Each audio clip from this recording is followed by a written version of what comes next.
Your Excellencies, the two presidents of the two houses of the Nepalese Parliament, Excellencies, distinguished ministers, parliamentarians, and friends. Allow me, before I start, to express my deep gratitude for the wonderful hospitality that the government and the people of Nepal has provided to me during these 3 days. All the facilities that were put at my disposal have transformed this visit in an enormous success. I learned a lot, and I commit to use what I learned to support Nepal in your struggle against climate change and for development of your country. When I am here, I am twice at home.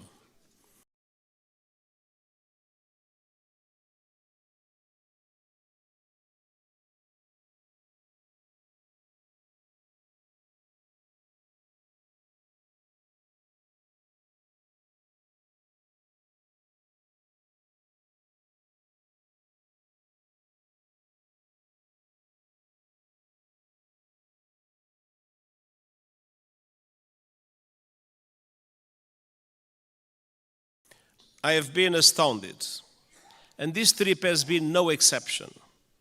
What I've seen and experienced in the past few days will stay with me always. The sunlight hitting the Himalayas, the warmth of the people, the richness of your cultural diversity, and of course, the sanctity of Lumbini. I thank the government of Nepal for your invitation, your hospitality, and your welcome to me and to my delegation. Excellencies, we meet today amidst a world in turmoil. Decades of progress on poverty and hunger are being reversed in large parts of the world. Inflation is undermining household and national budgets. Families and countries alike face financial crises. Women are underrepresented and underpaid, and I recognize the enormous effort that Nepal is doing in the way for gender equality, full gender equality, and I praise your efforts and its results. Violence and conflict abound.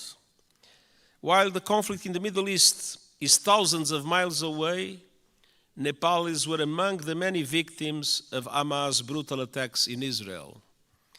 I send my sincere condolences to the families of the 10 Nepalese students who were killed and express my best wishes for the safe return of Mr. Bipin Joshi, who is missing.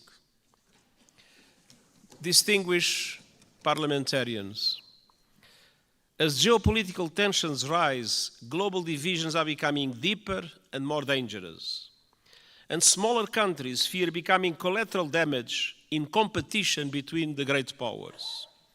And climate catastrophe is accelerating with a deadly force.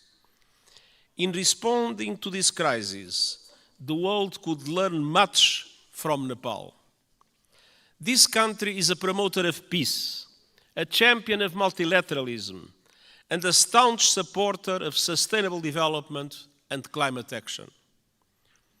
Nestled between two great powers, you have forged your own paths to safeguard your sovereignty and your independence. And your journey over the past 20 years has been wonderful to see. A new republic with a new constitution has the UN Charter at its heart. You were quick to embrace the Sustainable Development Goals and are making progress on many of them, independently of the difficult financial conditions that developing countries face in today's unfair world. Your country has successfully calmed the storms of conflict and moved from war to peace, a process the United Nations has been proud to support. Dear parliamentarian colleagues, Nepal does not stand still. Your dynamic story of progress continues today. Your graduation from least developed countries status is imminent, and the United Nations is committed to supporting a smooth transition. And you are preparing the final stages of our Nepalese-led peace process, healing the wounds of war through transitional justice. A process to bring peace to victims, families and communities haunted by questions and scared by injustice, and help put the past to rest. Transitional justice can play a vital role in securing lasting peace, but we all know it's not easy. By nature, it's a delicate and complex process.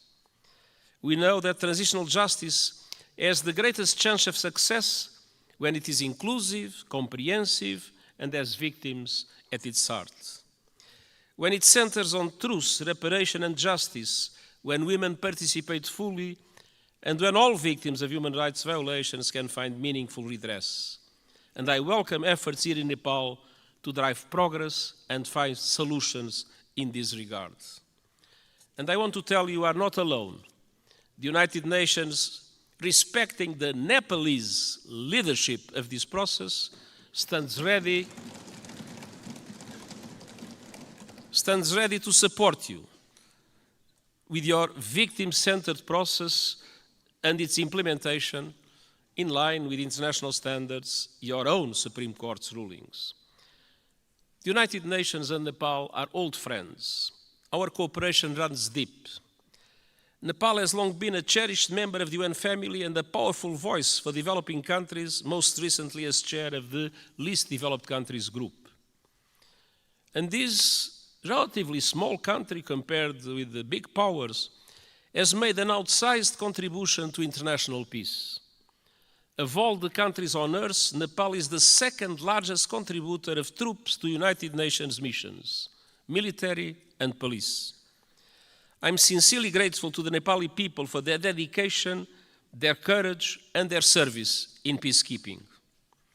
And I would like to take a moment and ask for one moment of silence to honor those Nepalese who have lost their lives serving under the blue flag.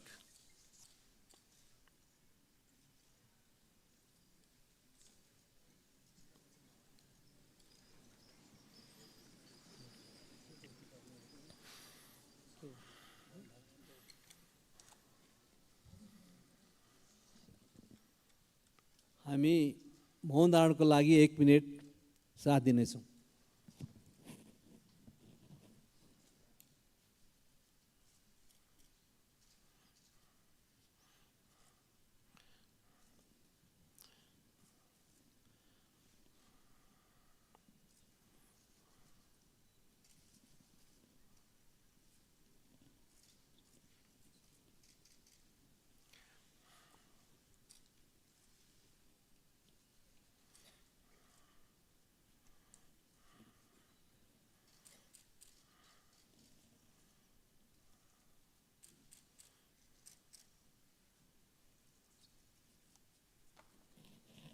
Thank you.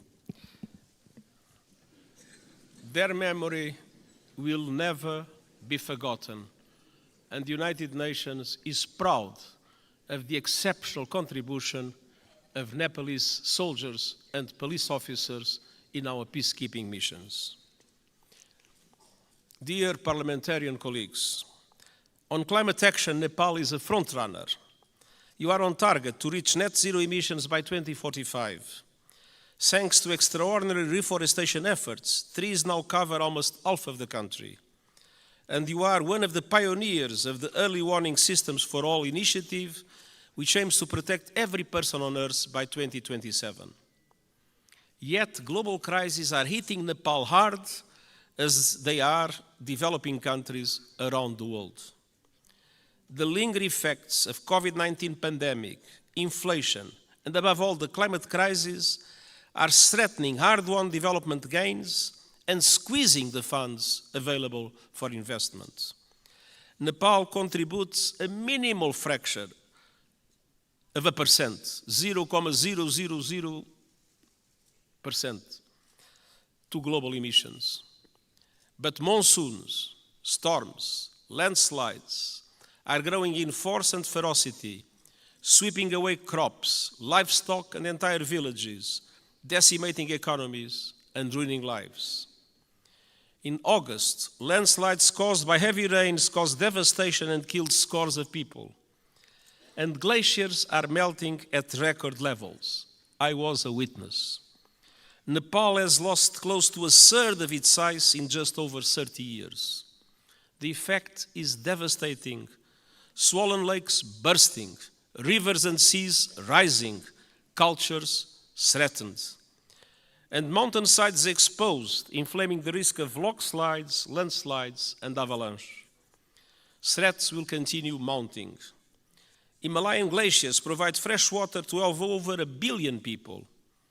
As they shrink, so do river flows. In the future, now we have too much floods, but one day in the future, Himalayan rivers like the Indus, the Ganges, and the Brahmaputra will have their flow severely limited. Combined with saltwater intrusion, that will decimate deltas in this region and beyond. That could mean low-lying communities and entire countries erased forever. Millions of people on the move and fierce competition for water and land.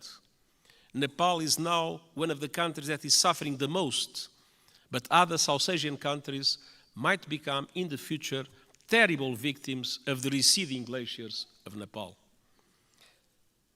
Dear parliamentarian colleagues, what is happening in this country as a result of climate change is an appalling injustice and a searing indictment of the fossil fuel age.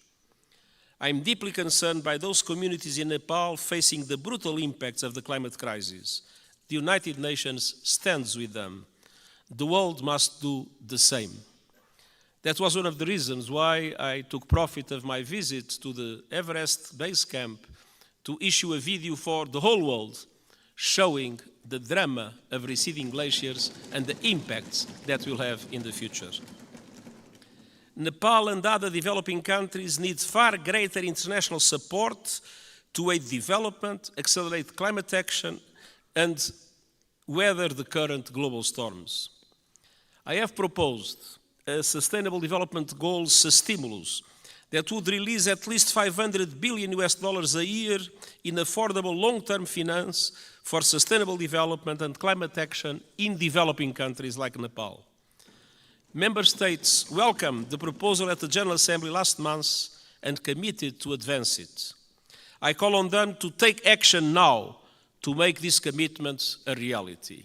Unfortunately, in our world, many times people announce commitments and then do not implement those commitments. These commitments about finance for developing countries and climate action must be implemented. I urge leaders to act on climate without delay, with the biggest emitters leading from the front. All countries must put the acceleration agenda I propose into effect to limit the rise in global temperature to 1.5 degrees Celsius. And they must make COP28 count with a strong outcome building on the so-called global stocktake. And we also need to deliver climate justice. Developed countries must honor the promise of $100 billion a year to support developing countries in climate, and double adaptation finance as a first step of devoting half of climate finance to adaptation. Investment in the resilience of communities, in the resilience of infrastructure is today a must, because climate change impacts are not a problem of the future, they are felt today by the populations, and it is today that developed countries must support countries like Nepal to do the necessary investments in that regard. The most vulnerable must be at the center of efforts to build climate resilience. And all parties must operationalize the landmark loss and damage fund at COP28 this year. There is loss and there is damage. You can see it in Nepal. There must be a compensation for it. The Nepalese people depend on it. For families that have lost their home to storms, for communities forced to abandon their villages by rising rivers, loss and damage is not a negotiating point or a bureaucratic abstraction, it is a lifeline. Dear parliamentarian colleagues, Nepal has long been a friend to the international system, and today their system is in dire need of refresh, revitalization, and reform. The world is in a state of flux. It is moving towards multipolarity, and that is a good thing. A multipolar world provides new opportunities for leadership and balance on the global stage. But this new dynamic requires strong multilateral institutions to maintain peace. History shows us that. At the beginning of the 20th century, Europe was multipolar, but without strong multilateral institutions, it descended into war that engulfed the world. That is not a risk we can take. We need strong international reformed institutions that reflect the realities of today. But ours, like the Security Council or the Bretton Woods system, mirror the world in which they were founded almost 80 years ago. They correspond to 1945. They do not correspond to what is the world in 2023. That must change. Developing countries must have far greater representation in international institutions. I have called for reform of the outdated United Nations Security Council, and I have proposed measures to reform the global financial architecture so that it better represents developing countries and responds to their needs. And these proposals are gaining traction at this year's United Nations General Assembly and beyond. But of course, there is always the resistance of those that benefit from the present unfair systems. The United Nations Summit of the Future next year is an important chance to push further progress, and I count on Nepal's support to help make the change we need a reality. Dear parliamentarian colleagues, multilateralism must both reflect the world and respond to it. That means creating the institutions and tools we need to address new threats and to seize new opportunities. Today, technology is an example of both. It can solve problems and spur development, or it can entrench divisions and inflame inequality. Today, it's doing too little of the former and too much of the latter. We need a global response to the technologies that are changing the world at astonishing speed, to harness them for the good of humanity. And all countries must have a say, not only the most rich countries in the world that have more resources to develop those new technologies. My high-level board on artificial intelligence includes experts from G77 countries, the Global South. It will report this year, so member states can consider global governance options for artificial intelligence. And it must also bring the benefits of technology to all and ensure that a new technological era, no one is left behind. This is the purpose of the Global Digital Compact the United Nations is proposing.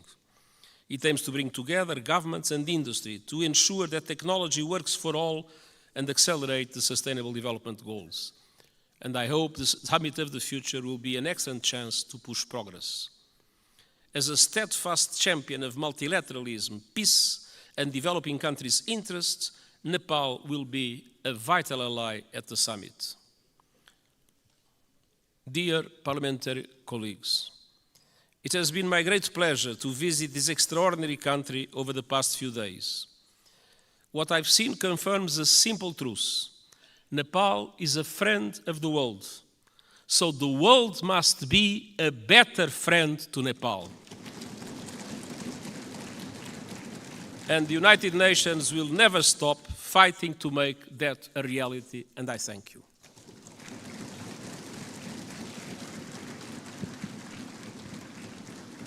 अब म महामहिम Antonio गुटेरेसलाई आसन ग्रहण गर्न आग्रह गर्दछु. Now I would like to request His Excellency to be